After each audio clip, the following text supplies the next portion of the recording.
Mi nombre es Kilabandro Jimenez. Mucho gusto. See. You know what, Spencer? I forget who it was, but somebody was asking us, probably Jangles Prime, he always asks us questions, about the table. We got a new podcast table, folks. If you don't know, if you can't tell by the sound quality, that has no effect on the sound quality, but it might. It helps. We're higher. It helps keeps the mic closer to the face because the table's higher. Yeah, and the mics are farther away, but like the mics are normal, but the stands are farther away. Someone asked who the handsome, muscular man in the, as you said, overalls, my apron, because I posted a picture on the DPW Instagram, which you folks should check out at Drunken Pen Writing on Instagram. No, without context, saying that you're just in an apron doesn't do any better than being in overalls. Well, it's work. It's a, you know. Is it one of those fancy, like, was it one of those carpenter apron? I was going to say, you need one like those leather ones. It's like canvas. I like it. Shut up. Anyway, I realized that not everyone knows what we look like, so they didn't know it was me. So I said it was our, obviously, both of us can't build a table, so it was Caleb Hondro Jimenez, because I had to throw some kind of racism in there, I guess, because apparently only Spaniards can be carpenters in your mind, not mine. Oh, yes, I was the one who did that. Anyway, we are reading books, man. I just finished The Fight by Norman Mailer. It only took a couple days to read that. It's about the Rumble in the Jungle. Ali versus Foreman back in the 70s. Cause you know I'm a big boxing guy. It was a pretty good book. Probably the best depictions and breakdowns of an actual boxing match I've ever read. But the rest of the book, it's the first time I ever read Norman Mailer, and it was just one of his shorter works, which is why I got it, because I just want to check out his writing style. So it's nonfiction, right? Yeah, it's nonfiction. It's just about his time in Zaire, where the fight took place, and like leading up to it, and he got to interview Ali and all this stuff. It was a little weird because like there was Hunter Thompson was like in it for a little bit, and just like all the guys, all the writers of the time, you know, his buddies or just people he knew, but he definitely comes off kind of pompous, and a lot of the book is just about him. So that part wasn't as, you know, it still was good. It was just like, I don't know if I want to read more of Mailer's work after reading that, but I did really like his fight breakdown stuff. That was good. And I'm still reading The Two Towers. I just took a couple days off of that to read the fight. And am I reading anything else, Spencer? No. We got a book club book, Bog Bodies. Who's that by? Declan Shavley. I never see the name. Shelby. No, it's not Shelby. There's no B in it. I'm pretty sure that. Declan. Yeah. Shalvey. Shalvey. Okay. I mean, okay. Do you think they misspelled the name on the cover of the book? No, I could have sworn I've heard him pronounced different. I don't know. I'm probably wrong. Maybe I'm probably mispronouncing it, but there's no B in there. If it's Shelby, what the fuck, Declan? Anyway, Bog Bodies is our book club book, not related to DPW, because book club's back after 2 years of fucking pandemic mayhem. Me and you for February are going to be reading The Devil in the Blue Dress by Walter Mosley. I'm excited for that. Yeah. As our copies stare at us from our brand new table. You just read Sins of Scarlet. I did. By Nicholas Obregon. What'd you think of that? I really enjoyed it. Did you like it better than Blue Light Yokohama? I think I just a little bit. Yeah. Which I mean, I guess you kind of when in a book series, you want that. Yeah. You don't want to be like, oh, well, the last book was better than this book. Well, it's very rare you get the second book better than the first book. Yeah, but I really liked it. I liked that it explored, more of his past, things that they just kind of hit it on and things like that. I liked that had the classic LA noir feel to it. Yeah, for do a good part of it, yeah. And just like a lot of just again with the weird of like him being a Japanese American man and that stuff, and then a good chunk of it also takes place in Mexico, and I thought that stuff was pretty cool. None of the listeners who have not read this book know what you're talking about, by the way, with the investigators, the Iwata trilogy. Yeah. Kosuke Iwata. We didn't get Nicholas Obregon back. I always talk to him. I need to get him on and be like, hey, buddy, you want to come be on the podcast and talk about your new book coming out soon? I still got to read Unknown Mail. True. The trilogy was complete, and I know he was very mad because it's set in the Tokyo Olympics in 2020. obviously the pandemic pushed it back a year, so he was like, "Fuck!" Like, because you imagine writing a book set in a time that's pretty much cemented that it's going to be the Olympics, and the only way there wouldn't be Olympics in Japan at the time in 2020, bar a huge natural disaster, would be a pandemic of some sort, like a once in a lifetime pandemic. And boy, howdy, did we get that? So. That sucks. So what are you reading currently now that you finished that? Are you going to go into another book, or are you just going to wait for Mosley? I was probably just going to jump into Mosley just to get a head start because I wasn't sure how soon into February we were going to cover it.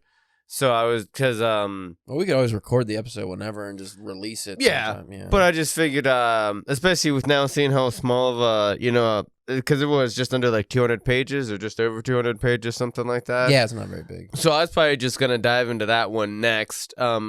Since Sin of Scarlet, because I knew that I was pretty sure this was, here at your place. I was just like, well, I'll just take this opportunity because I was backed up on a couple of weeks of my comics because like I read Sins of Scarlet in like 7 days in like a week. Yeah. So like I didn't really have too much time to read anything else. So I was like, I'll just get caught up on some of my single issues and stuff while I waited to come up here to pick this up, and then like I said, I'll probably just read Devil in a Blue Dress here starting in the next couple of days, probably. You're not worried about genre burnout or genre fatigue because it's not the exact same genre, but it's still crime fiction. Not particularly, because then also, too, after I get done with that, I can go to something else, like... True, you could go with that, what the fuck's the name of that book? The Gutter Book? Yeah. Which is... The same.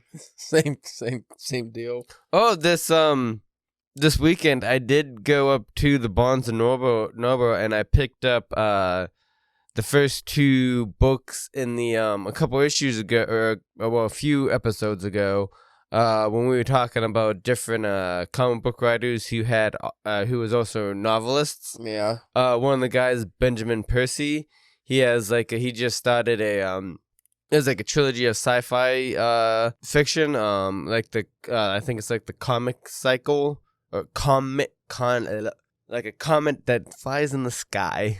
I hope you know I'm going to loop that sound. Yeah.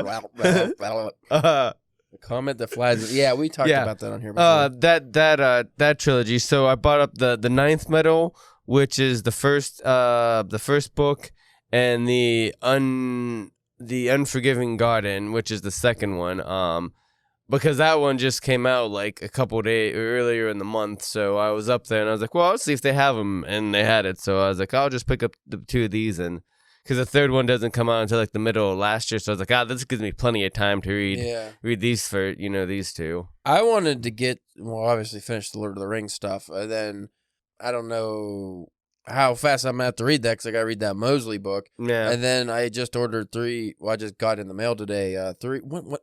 You know what? I'm going to tell you this in a second. It's fucking gross.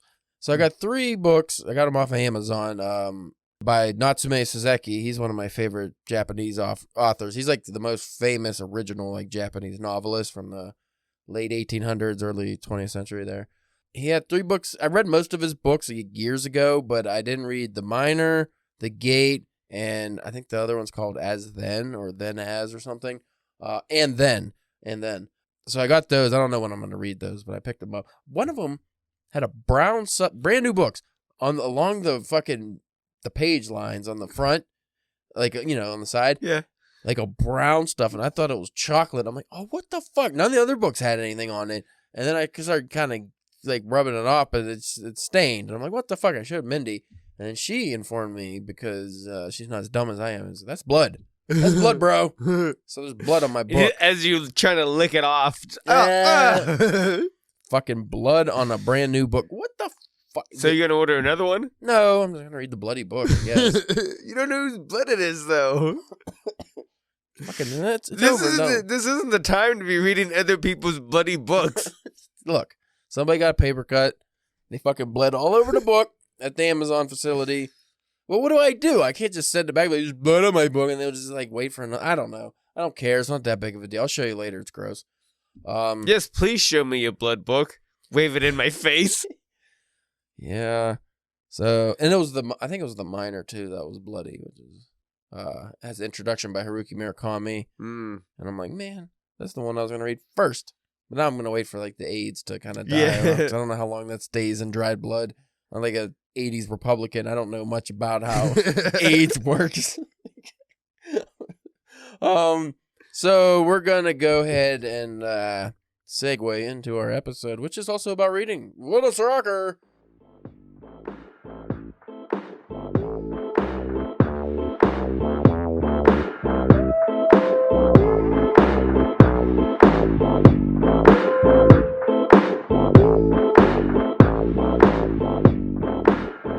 You are listening to the Drunken Pen Writing Podcast. No, you're not. Whoa. Yes, they are, Nope. buddy. Hey, Now. hey, Chief. Hey, bucko. I'm your host. Me, the host, who introduces the show, keeps it from going off the rails. I do a poor job of that. I'm Caleb James, or as what was my name in the intro, in the cold open? Caleb Hondro Jimenez. I like that name.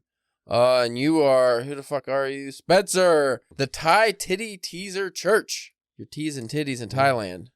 That could be interesting. I was going to say twister, but that's too big. Everybody knows what a titty twister is. Teaser, though, that's almost seductive. I mean, that could be sensual. That could be menacing. Yeah. It could be a lot of things if you're teasing. Just rude. It could just be rude.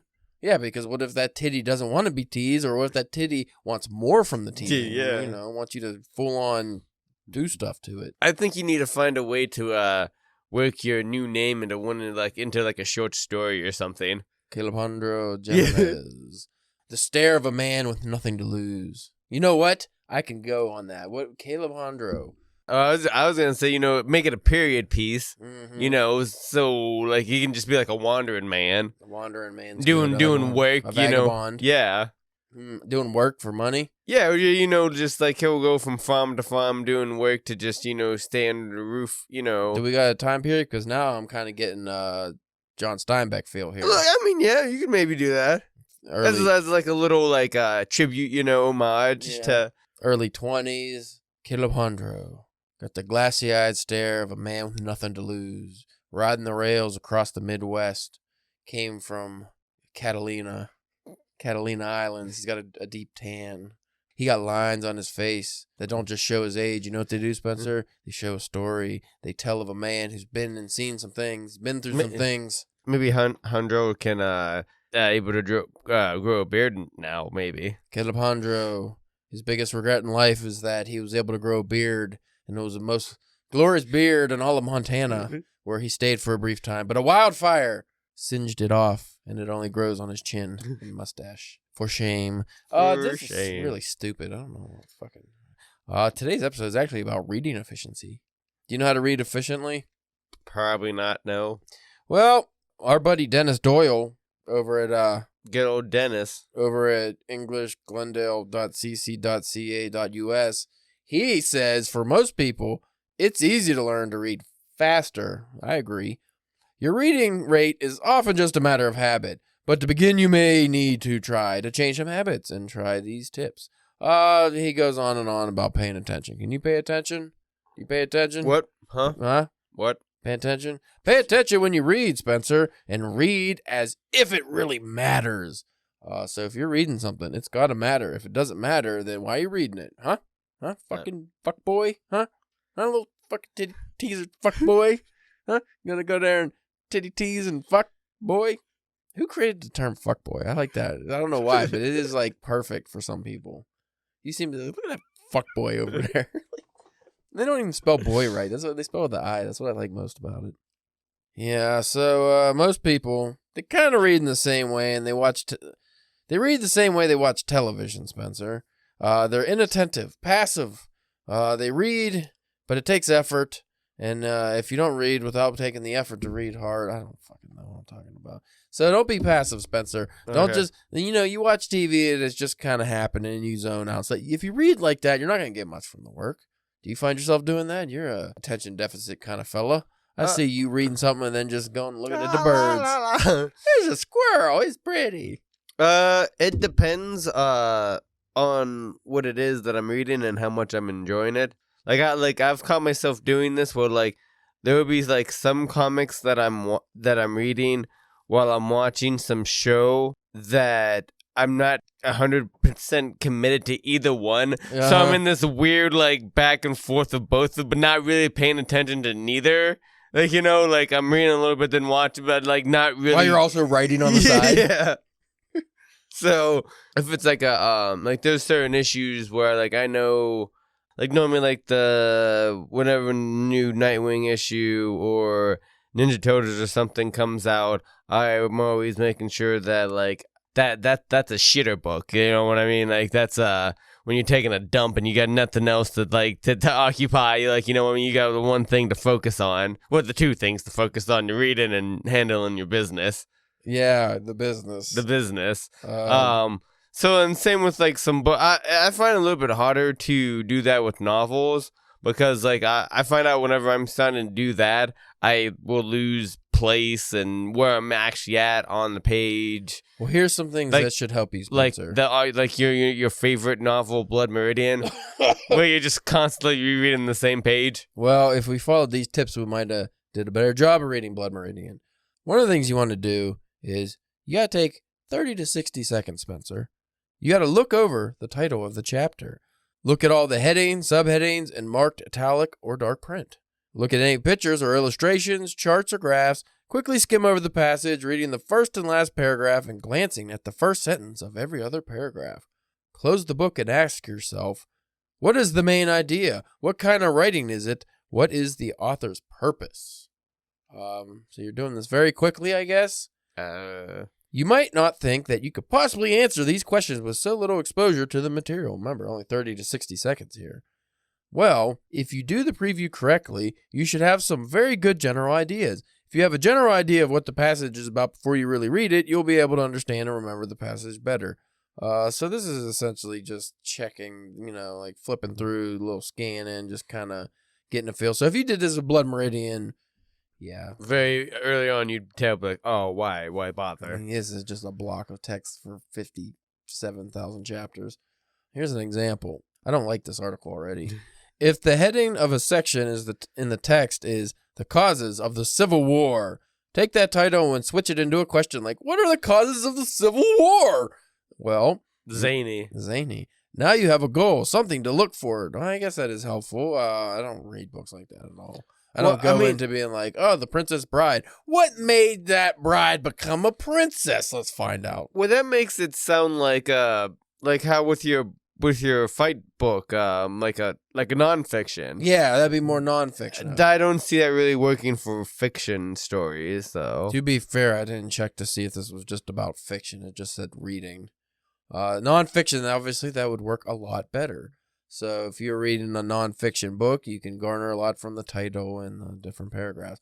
If you tried to do that with, say... because, like, say if you did that with every chapter of the book, I feel like once you got so far, I'd be worried about, like... spoilers? Yeah, or just, you know, when I read that thing, that might not make sense. But then when I started and I get, like, halfway through, I'm like, oh...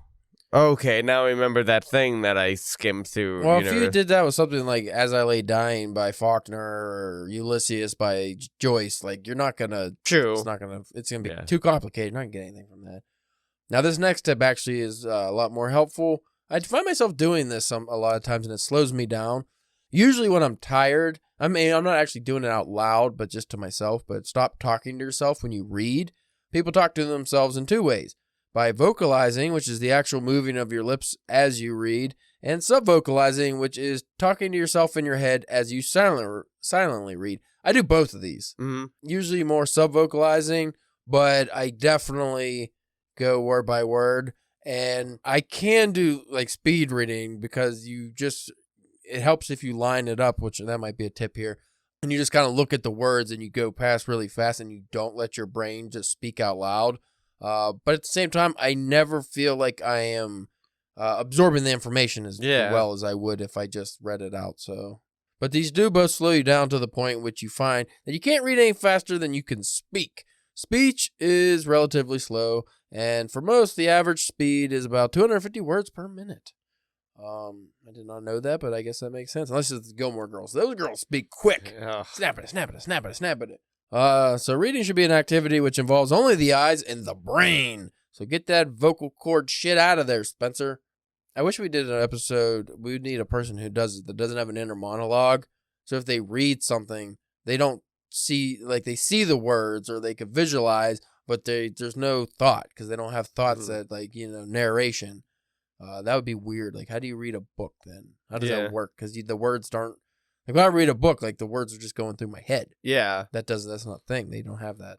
I don't know. Yeah, like I don't know how to like, a lot of them say it's like a movie or pictures. Like I don't know how to to read something without thinking it. Not actually saying the words in my head.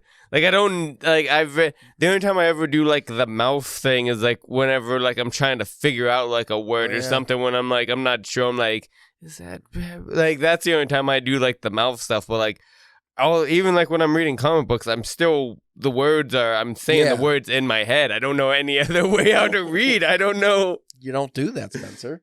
You're wrong.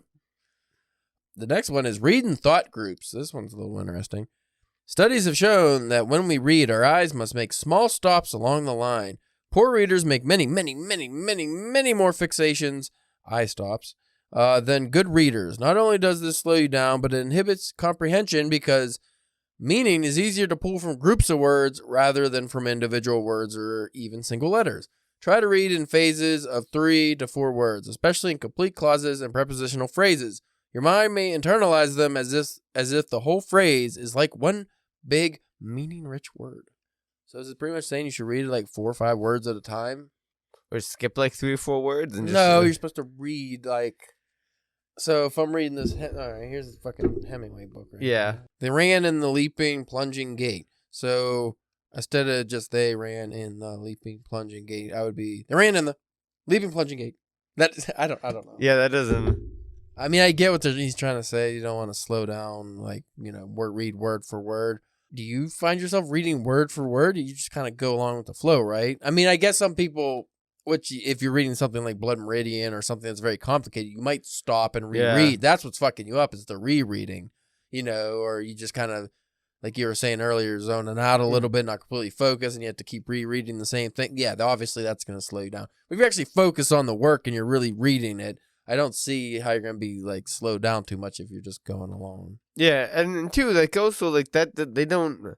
Like writing style and stuff, I feel like would play a lot into like somebody's writing style would play on how quick you may or may not read something. Well, this next one. Don't keep rereading the same phrases. Poor readers habitually read and reread the same phrase over and over again. This habit of making regressions, doubles, or triples reading time and often does not result in better comprehension. A single careful, attentive reading may not be enough for full comprehension, but it is often more effective than constant regression. So this is like, they just want you to keep going. So if you're reading and you didn't quite understand something you just read, just go. Just keep it going. Just keep it fucking moving, Spencer. I don't particularly like that idea because I like to absorb the material I'm reading. If it's something I don't care that much about, I'll just, go through.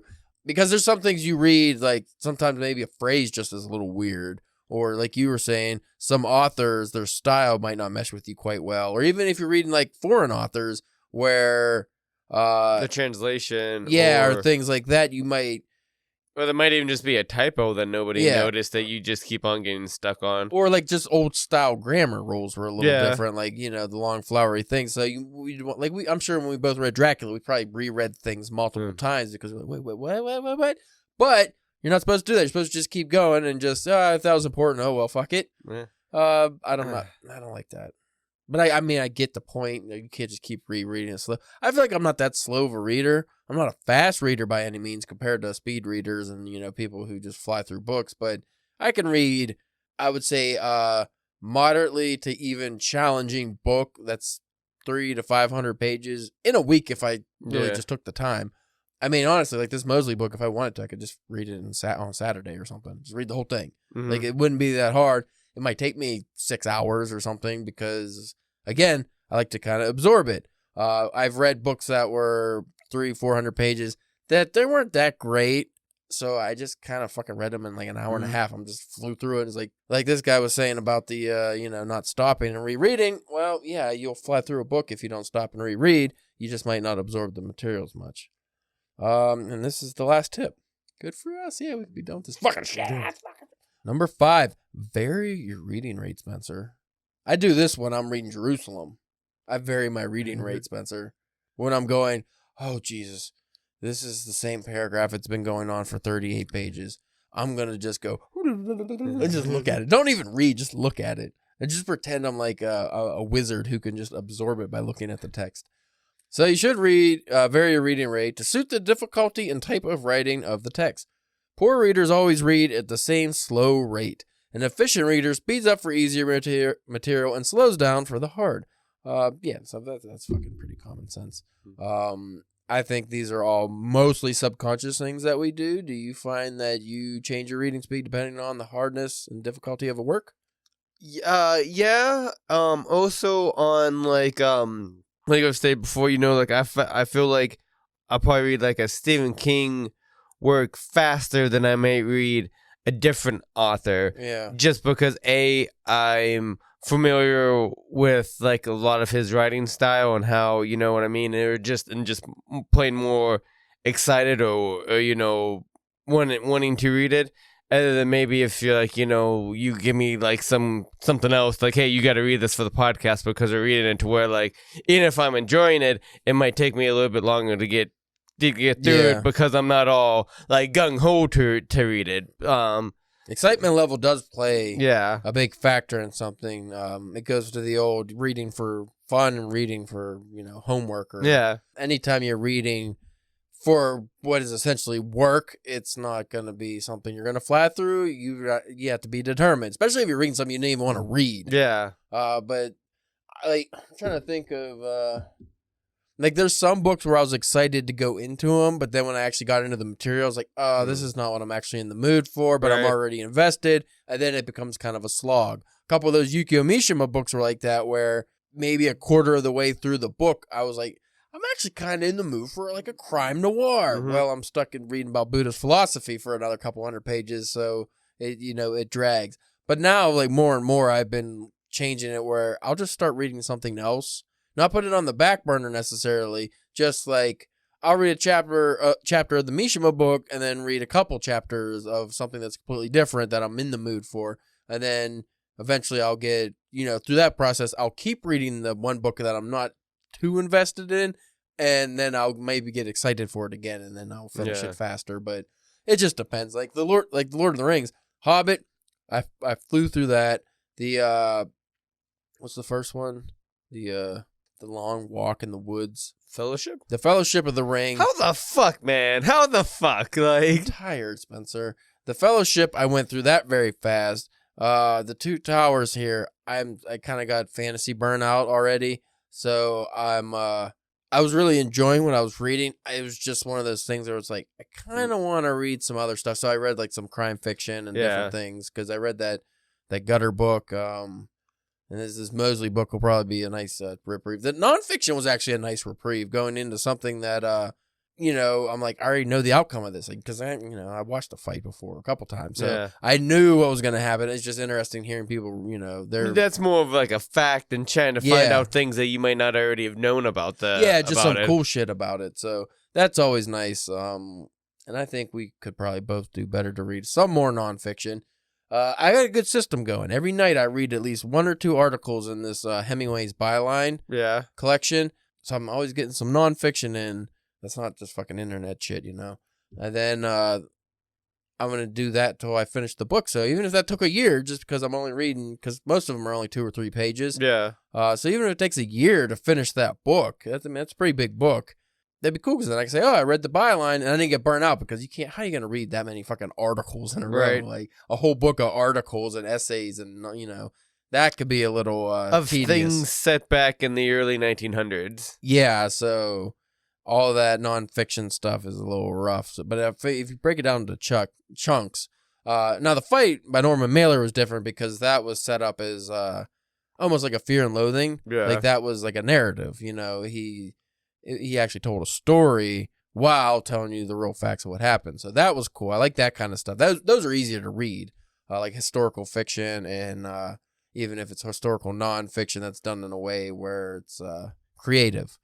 So you, sir, I want you to read some Stephen Hawking, the works of Nikola Tesla. Anybody got memoir? I feel like a lot of Edison's memoirs, maybe. You know what? If I wouldn't feel like that, they would just be so dense with things that I just wouldn't understand. Well, what if you could read just one piece at a time? Every night, you can't just say, "Oh, I got 10 minutes to read a 3-page article." I don't know.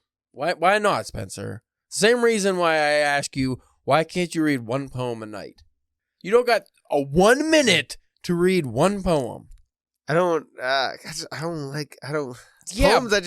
don't get. I don't understand poems. I don't. What is there? Not talking about contemporary poetry. I'm talking about the classics like Edgar Allan Poe, Robert Frost, maybe even some Dylan Thomas if you want to get a little modern.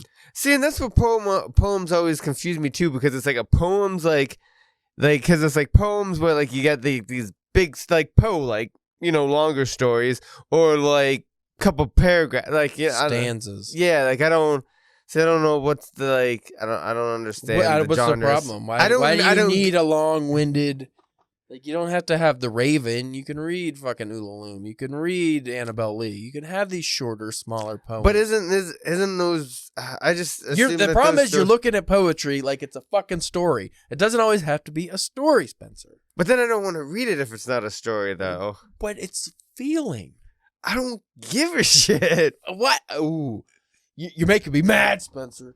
You know why? Because you could do better, man. You could become a sophisticate. I know it. I would rather read the story ones. I don't know. I know it's not the same thing, but I always see like slam poetry comes to mind, or just even like people at like coffee houses saying they're like roses are red, violets are blue, like, you know what I mean? I don't. Poetry confuses me. I don't get it. We're going to have another poetry episode. That's all there is to it. Next week is going to be a poetry episode because of you. I mean, if you just feel like talking through the whole thing while I sit here like... Oh, I'll bring up examples of good poems that you should read. Okay, and I'll still just be like, okay. Oh, you fuck. Well, can you at least say, my name's Spencer Church, and I'll read some nonfiction articles once in a while? I'll read some nonfiction. I don't know about articles. Well, I'm just saying that would be the easiest, like, not, essays or... Well, no, because like I said, there are like some different kind of like comic book, like history books that I've been wanting to read. Alan Moore did a great essay in, it was a Black Mass comic, the Occupy Wall Street shit that was happening. Occupy Comics, maybe it was called. I forget what the name of that. I think it was Occupy Comics. But Alan Moore has like a pretty... complex but really good essay in there, and he goes over like the history of comics, and I think you'd really like that. That was how many thousands of pages is that? It's only like 3 or 4, but it's totally worth it, Brasov. So that's our episode. I'm not talking anymore because Mr. I don't want to read poetry. It's all roses are red, or I fucked her butt in the wind. No, it's not slam poetry. It's not Def Poetry Jam. Stupid. Fucking because I remember before, like I remember like one of the times we had a bookstore and I was just like, oh, I always wanted to read, like there was like Dante's Inferno or something there, and he was like, oh, well, that might be, you might not like that because it's poetry, and it's just like I don't understand. Isn't Beowulf the same thing? Kind of, but like it's an epic poem, right? Yeah, but like I don't see, it's just a story. So how is it poetry? I don't, you know what I mean? Well, what about the Epic of Gilgamesh? I don't know. I never read that. What? You never read the Epic of Gilgamesh? No. Next thing you're going to tell me you didn't read the Odyssey yet. No. Or the Iliad. No. What the fuck? But you read Beowulf. Yeah, I did. You know what? You're a man of mystery, Spencer. I am. If you folks wanted to tell Spencer what a fucking derelict... Derelict's not the right word, but I like that word. I like using it as an insult. It's like saying you're run down, Spencer. You're a rundown man. You're a rundown intellectual. That's what you are. You're a man who could be an intellectual, but chooses to be top-tier buffoon. Yeah, buffoonery. That's accurate. You're a buffoon, but it's okay because... No, it's not okay. We got this new table. It's nice. Can't be a buffoon no more. Stop being a buffoon. You got to be a fucking academic now. We got to read Epic Gilgamesh. But I like being a monkey's ass. Gilgamesh. I haven't read the Epic of Gilgamesh either. It looks long and boring. I do want to read the Divine Comedy. It's just like, you see how big that fucker is. Like, why is everything gonna be so big? If you folks do want to reach out though and tell us what you think about Spencer's, I can't even say dislike for poetry. I say not even giving it a chance, man. It's ignorance. We won't even give it a chance. We won't invest enough effort to read one poem a night, even if that poem takes 1 minute, 30 seconds. Some of them. Some of those Edgar Allan Poe poems are like fucking not even half a page. You can read that every night. But yeah, you can go to drunkenpenwriting.com. We have a contact page on there if you want to holler at him. At drunkenpenwriting on Twitter, which would be the faster approach. And on Instagram and Facebook at drunkenpenwriting. By the way, if you reach out on Facebook, their messenger's been fucked up lately. So it's like, it'll be like a week later before it'll even tell me that there was a message. I don't know why. And then sometimes the responses don't go through right away. It's like messed up. So preferably don't hit us up on the Facebook Messenger if you... That's messed up. Yeah, it's always been shitty. I don't know. Instagram's fine. You can DM us on there all the time. Anytime. It's fucking good. So, yeah, thank you for listening. And I have been Kilabandro Jimenez. A man who walks across the frozen tundra of Siberia, Russia. Caleb Hundro can go all over. He could be in New Zealand fighting the ozone hole and the ozone layer. Whatever. I don't know what I'm talking about. So, yeah. Check you later.